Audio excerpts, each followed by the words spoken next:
여러분 안녕하세요. 찾아가는 새벽기도 시카고 한인제일연합감리교회 조선영 목사입니다.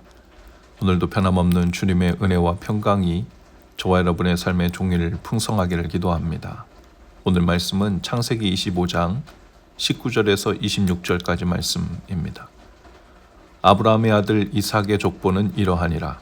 아브라함이 이삭을 낳았고 이삭은 40세에 리브가를 맞이하여 아내를 삼았으니 리브가는 밧단 아람의 아람 족속 중 부두엘의 딸이요 아람 족속 중 라반의 누이였더라.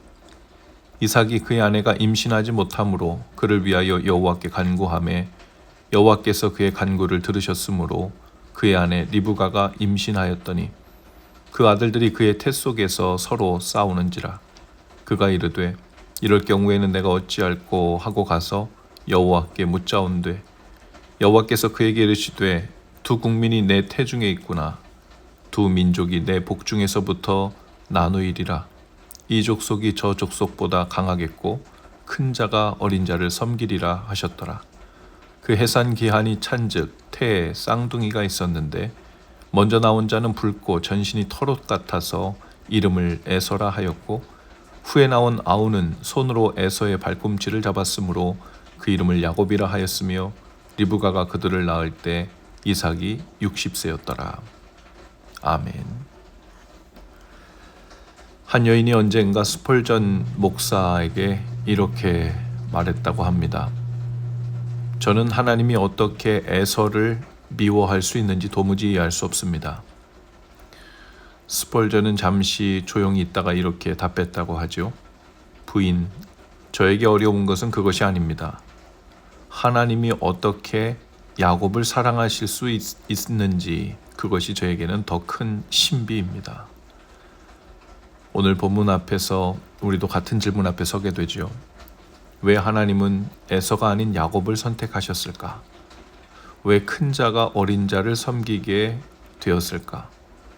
그 답은 사람의 자격이나 됨됨이에 있는 것이 아니라 하나님의 은혜에 있습니다. 이삭이 40세에 결혼했지만 아이가 없었습니다. 20년 동안이나 자손이 없었죠. 그것은 단순한 생물학적 결핍이 아니었습니다. 고대 세계에서 아이가 없다는 것은 수치였고 실패였고 무엇보다 아브라함부터 시작된 약속이 대를 이어 이어지지 못하고 있다는 의미였기 때문에 하나님께 버림받은 증거처럼 여겨졌을 겁니다. 그러나 성경은 줄곧 약속의 자녀들은 인간의 능력에서 오지 않는다는 것을 말합니다. 신학자 폴 라트는 성경에서 반복되는 이 불임 이야기에 주목합니다. 사라도, 리브가도, 라헬도 모두 처음엔 불임, 비어 있었습니다. 결핍이었죠. 그러나 이것은 신학적 장치였다는 것이죠. 빈 곳이 있어야, 여백이 있어야 하나님이 채우실 수 있기 때문입니다. 나면서부터 소경된 자도 그 시각장애라는 결핍을 가지고 태어났죠. 그래서 사람들이 예수님께 물었습니다. 이 사람은 누구의 죄 때문에 이렇게 된 것입니까? 부모의 죄입니까? 자기 자신의 죄 때문입니까? 예수님의 대답도 같은 맥락이었습니다. 이 사람이 이렇게 난 것은 그 부모의 죄 때문도 아니고 자신의 죄 때문도 아니다. 이 사람을 통해 하나님의 영광을 드러내기 위함이다 라고 대답하셨죠. 불임은 실패가 아니었습니다. 하나님의 은혜가 개입하기 위한 여백인 셈이죠. 21절은 말합니다. 이삭이 그의 아내가 임신하지 못함으로 그를 위하여 여호와께 간구하매 여호와께서 그의 간구를 들으셨으므로 그의 아내 리브가가 잉태하였더니. 히브리어로 이 이삭의 기도는 강렬히 애원하다라는 뜻입니다. 이것은 포기가 아닌 하나님을 향한 더 깊은 신뢰의 행위였죠. 결핍 때문에 하나님을 더 찾고 하나님을 더 깊이 신뢰하는 곳으로 발걸음을 내디디는 거죠. 혹은 지금 우리의 삶에도 비어있는 곳, 절룩거리는 곳이 있을 수 있습니다. 혹 언제 그곳을 하나님이 채워주실까, 메워주실까 기다리다 지쳐있는 자리도 있을지 모르죠. 그 결핍이 실패의 증거가 아닐 수 있습니다. 하나님은 바로 그 빈 곳에서 일하시는 분이시기 때문이죠.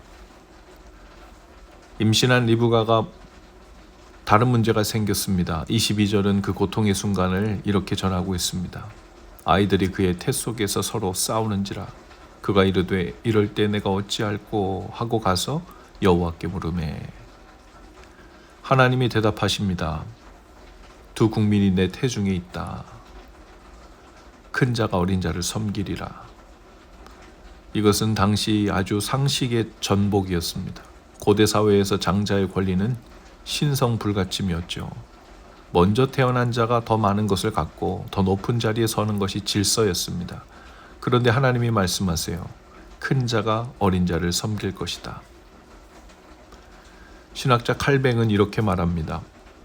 하나님은 그들의 행위를 예견하셨기 때문에 선택하신 것이 아니라 하나님은 오직 주권적 의지, 곧 은혜로 선택하신 것이다. 같은 맥락에서 바울도 로마서 9장에서 이와 같은 선언을 하죠. 그 자녀들이 아직 나지도 아니하고 무슨 선이나 악을 행하지 아니한 때 하나님의 뜻대로 되는 택하심을 따라 큰 자가 어린 자를 섬기리라 하셨나니 이는 행위로 말미암음이 아니요 오직 부르시는 이로 말미암음이니라. 로마서 9장 11절과 12절입니다. 하나님의 선택은 우리의 자격을 보지 않습니다. 오히려 그분의 자유를 보여주십니다. 그것이 은혜의 본질이죠. 야곱은 형에서의 발꿈치를 잡고 태어났습니다. 그 이름의 뜻도 예사롭지 않죠. 발꿈치를 잡다 혹은 속이다. 시작부터 두 번째였고 그 이름부터 결함의 냄새가 나죠. 야곱은 결코 깨끗한 사람이 아니었습니다. 실제로 그는 속이는 사람, 훔치는 사람, 도망 다닌 사람이었죠. 하나님은 그런 야곱의 많은 부족함에도 불구하고 그 약함과 결핍의 삶을 통해 주님의 목적을 이루셨습니다. 홍길동이라는 문학작품을 아실 겁니다. 우리 한국 문학과 역사에도 이런 인물들이 참 많은데요. 즉 서자로 혹은 천민으로 태어났지만 역사의 한 자락을 수놓은 사람들이 있죠. 그들은 세상의 기준에서는 두 번째였고 세 번째였고 자격 없는 자들이었습니다. 그러나 그들의 이야기가 우리의 심장을 뛰게 하는 것은 우리 모두가 본질적으로 그 자리 어딘가에 비슷한 모습으로 자리하고 있다는 것을 알기 때문일 겁니다. 성경의 하나님은 항상 약자의 편에 서 계십니다. 아벨, 이삭, 야곱, 요셉, 다윗, 여성들, 그 흐름이 결국 마리아의 찬가에서 성령의 감동을 통해 나타납니다. 권세 있는 자를 그 위에서 내리치셨으며 비천한 자를 높이셨고 누가복음 1장 52절입니다. 그리고 예수님은 산상수훈에서도 선언하시죠. 마음이 가난한 자는 복이 있다. 애통하는 자가 복이 있다. 나중된 자가 먼저 되고 약한 자를 들어 강한 자를 부끄럽게 하시는 분이시다. 그분이 우리의 하나님이십니다. 큰 자가 어린 자를 섬기리라. 이 말씀은 단순한 역할의 교체가 아닙니다.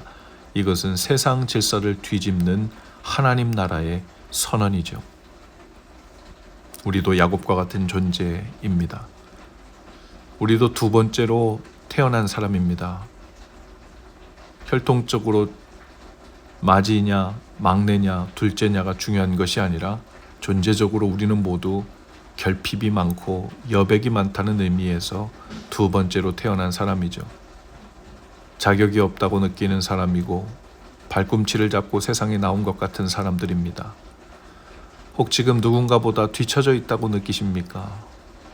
나는 결핍이 많다고, 공백이 많은 배경을 가지고 있다고, 부족하다고, 내가 쓰임받기엔 자격이 없다고 생각될 수 있습니다.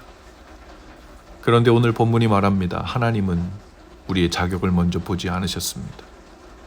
우리의 행위를 먼저 보지 않으셨습니다. 바울이 선언한 것처럼 하나님의 선택은 행위로 말미암음이 아니요 오직 부르시는 이로 말미암음입니다. 하나님께서 약하고 부족하고 결핍 많은 저와 여러분을 선택하시고 자녀로 부르시고 종으로 사용하시는 것에는 목적이 있습니다. 그것은 이 세상에 하나님의 은혜의 빛을 비추시기 위함이죠. 세상 질서를 뒤집어 하나님 나라의 질서를 이 땅에 내 보이시기 위함입니다. 오늘 우리 자신이 두 번째처럼 느껴질 때 하나님은 우리를 첫 번째로 세우시는 분이십니다. 우리가 발꿈치를 잡고 있는 것처럼 아쉬움과 부족함으로 우리의 존재가 떨리고 있을 때 하나님은 이미 저와 여러분의 이름을 부르시고 계신 분이시죠. 그것이 복음입니다. 그것이 은혜이죠. 그리고 그것이 오늘 우리를 향한 하나님의 부르심인 줄로 믿습니다. 오늘도 이 은혜의 부르심 앞에서 그 손길을 의지하여 나아가시는 저와 여러분 다 되실 수 있기를 주님의 이름으로 축복합니다. 기도하시겠습니다. 주님, 두 번째로 태어난 야곱을 선택하시고 당신의 역사를 이루신 것처럼 부족하고 결핍 많은 저희를 불러 은혜의 통로로 삼아주시니 감사합니다. 오늘도 세상 질서가 아닌 하나님 나라의 질서 안에 있는 자로 살게 하시고 우리의 약함이 오히려 주님의 강하심을 드러내는 증거가 되게 하옵소서. 예수님 이름으로 기도합니다. 아멘. 여러분 오늘도 말씀 동행으로 화이팅입니다. 저는 내일 아침에 다시 찾아오겠습니다.